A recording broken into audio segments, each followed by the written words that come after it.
Ngayon ay andito po tayo ngayon sa isang, post ng PTV4, ha. Alam mo naman, medyo, kailangan natin tumawa. Ang post ng PTV4 dito ay ito talaga 'no, ito talagang administrasyon na ito, itong, Dolbo King administrasyon ay talagang, wala pa rin, ayaw talagang gusto talagang, Dolbo King talaga, Dolbo King itong post po nila dito 'no. Ito, tingnan natin 'to, basahin natin ano ba itong post ito ng PTV, 14 hours ago ito at, ito.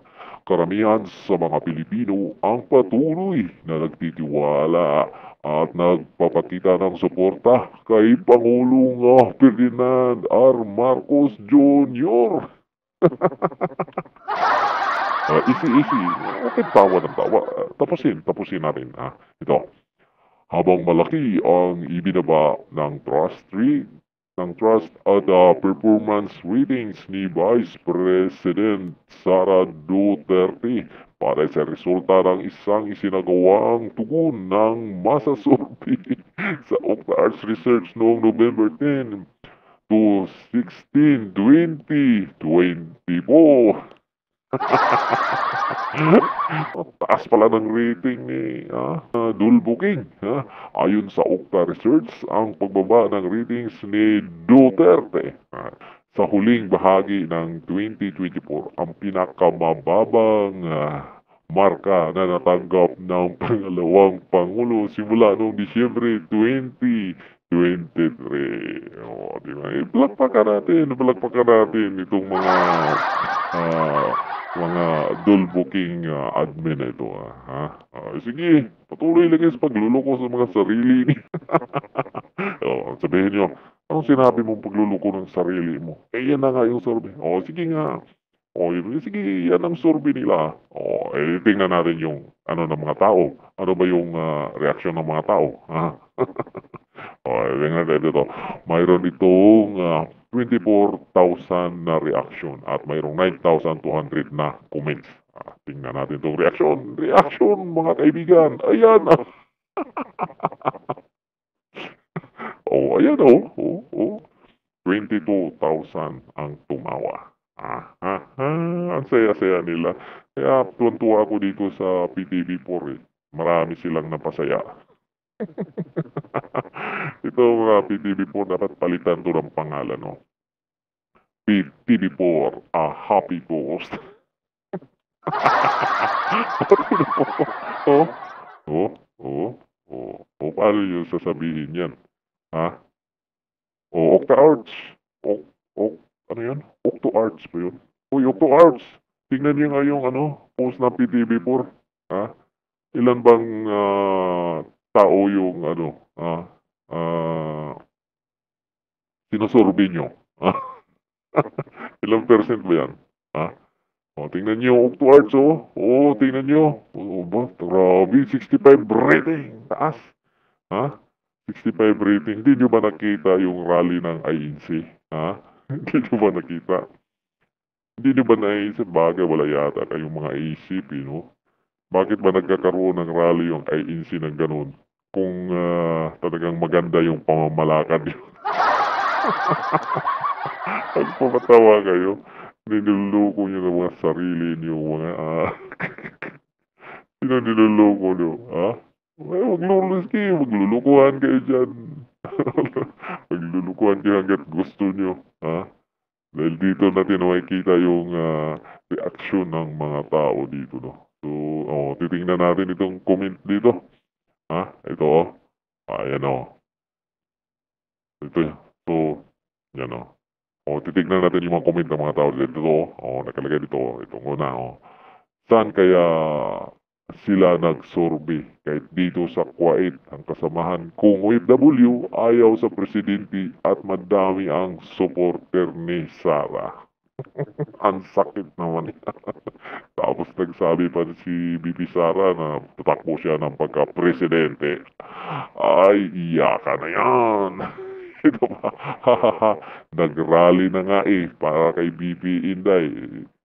Yeah, mau ba? Pinag-aasar lang itong survey ng OctoArts na to. OctoArts! Oh, ay kahit mga ilang segundo lang, ay minuto lang, panoorin niyo yung mga reaksyon ng mga tao dito. Tiwala sila na maubos ang pera ng bayan. Bumaba naman ang tiwala nila. Mapatalsik ang BP. Long live Vice President Inday Sara. Di ba? So nakikita natin dito kung ano talaga yung mga reaksyon ng mga tao. PTB, pira-pira lang talaga. Di ako may Charlie yan. Binabasa ko lang yung mga comment dito. PTB, dito na lang sana kayo nag-survey sa Comsec.